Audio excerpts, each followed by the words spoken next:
Nothing like a warm cup of tea to go with breakfast. Oh.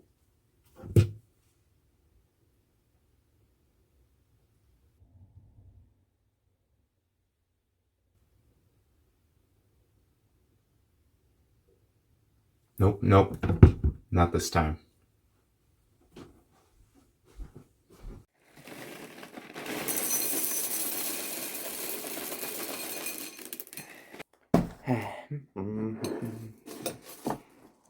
Well, well, well. Looks like I gotta teach you another lesson.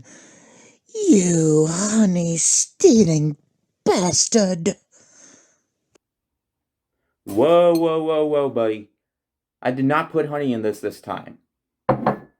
So look, I didn't take your honey, okay? I am just sitting here eating a bowl of honey nut cheer.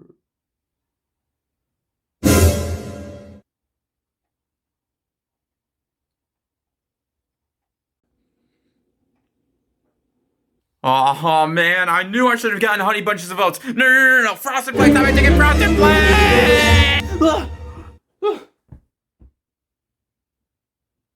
Another nightmare. Wait.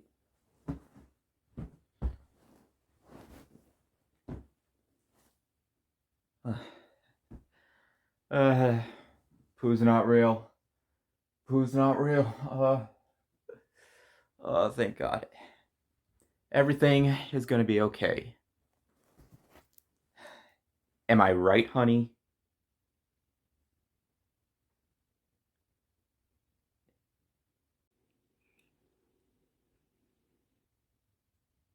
I hate that word so much.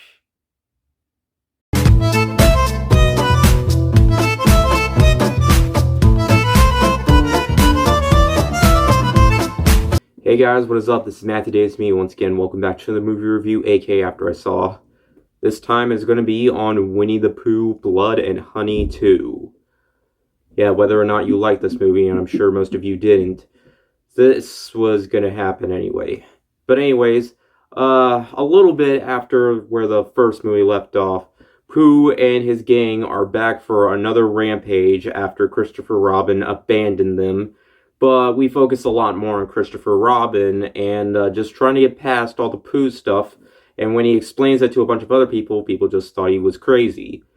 Yeah, haven't heard that one before. But yeah, Pooh's still not alone. You know, he's got Owl and Tigger, which yeah, Tigger was never even mentioned in the first one, but apparently he's in this one.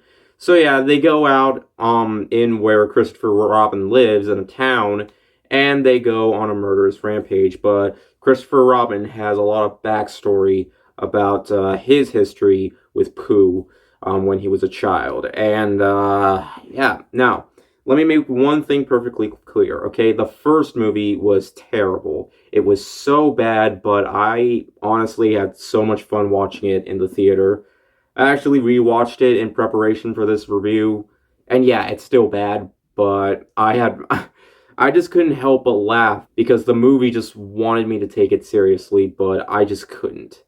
I mean, Pooh, he just looks absolutely silly. It was just, Pooh's not scary. Like, that's like if they made a SpongeBob horror movie. Like, it's not gonna work. And honestly, it really could have. It could have been like a fun satire or social commentary about, you know, childhood icons, but just turned out to be a very generic slasher film that had pretty much little to no plot whatsoever. And because it was so hated by everybody, that it would more than likely probably sweep away at the Razzies. And it did. It won Worst Picture, Worst Director, Worst Screenplay, Worst Screen Couple, Worst Remake, Sequel, or Spinoff. But it didn't matter because the movie made like 10 times its budget. And whether or not you liked it, this happens. Well, if you want me to be honest, this movie actually wasn't that bad. I know you're gonna think I'm crazy, but I actually managed to have fun with this in a somewhat good way. Now look, this movie is not a masterpiece, okay? It still has flaws. The flaws that were in the first movie, some of them are still here, like the effects. Honestly, lot of the effects are actually pretty impressive. Like for a low budget, like when it comes to the makeup effects of some of the wounds, it actually looks kind of impressive. And sure, they do use a lot of CGI for the blood, but some of it still manages to be practical. And the makeup effects. Owl's in the movie, though he kind of reminds me a lot more of Jeepers Creepers, as the way his face looks. It's kind of heavenly inspired by Jeepers Creepers. Though the makeup effects are actually pretty cool, and they actually gave him like claws and stuff. Oh, and Tigger, he's in the movie, not that much, but when he's on screen, oh my god, he probably stole the show because he felt like Freddy Krueger. Honestly, a lot of the times I felt like this was inspired by Nightmare on Elm Street, with the fingers and all that. And, oh, yes, I should also mention that they do change up Pooh's look to make him look slightly more intimidating, though you could still see the face under the mask once in a while. But, hey, they tried making him look a little more realistic and didn't make him just look like he had a rubbery mask on. And Owl talks throughout a lot of the movie. Actually, all the characters talk throughout the movie, except Pooh occasionally does because if you saw the last movie, he did speak one line. Also, the movie's a little bit slower, which I felt like worked a little bit better here because the movie actually manages to explain more of the backstory of Pooh, and honestly, the way that it's handled here is far more different than the Pooh that we all know and love as a kid. It's actually, even apparently during Christopher Robin's childhood times, it was still deeply disturbing. And yeah, it wasn't 100% pretty. Apparently he lost his brother, but I didn't really care much for that. I mean, yeah, they do explain a lot more about, the past and what actually happened to the animals as, yeah, it's far different.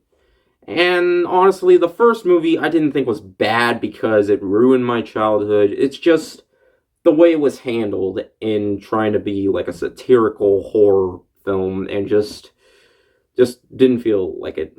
I feel like this movie managed to do a little bit more of what that movie honestly should have been. I mean, sure, oftentimes it still manages to be a little bit too serious, though I kid you not, they actually make fun of the first movie.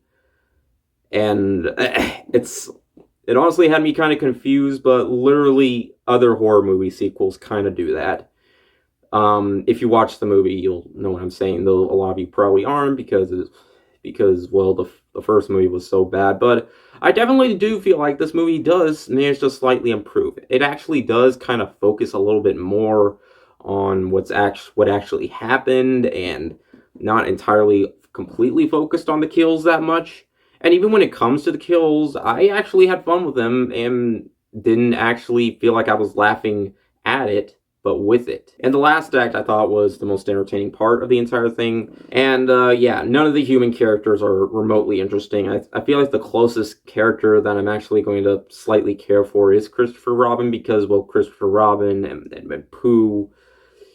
Yeah, Christopher Robin, it's based off of the Christopher Robin, so yeah, that's the closest thing. So yeah, even after those events, he still trying to be a good person, even though some people think he isn't. But look, bottom line, I actually managed to have fun with this in a non-laughably bad kind of way. I feel like the director definitely tried to do what the first movie could have done way better because the first film just felt so much more generic. And while I wouldn't necessarily say this is a smart film, I could say what he was trying to do here, it honestly, the picture is kind of obvious this time.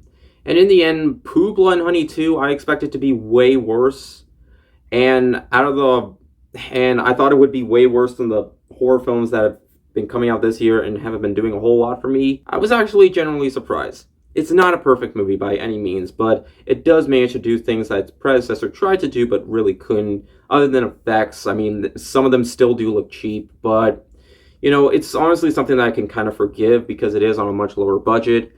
And the movie actually manages to be fun in a remotely good way, and while they actually try to manage to have a story, I feel like, it still comes off as kind of cliched, but I feel like for the most part, The movie's way more violent, and honestly, slasher fans, if they don't care about they getting their childhood ruined, then yeah, they're definitely going to get that.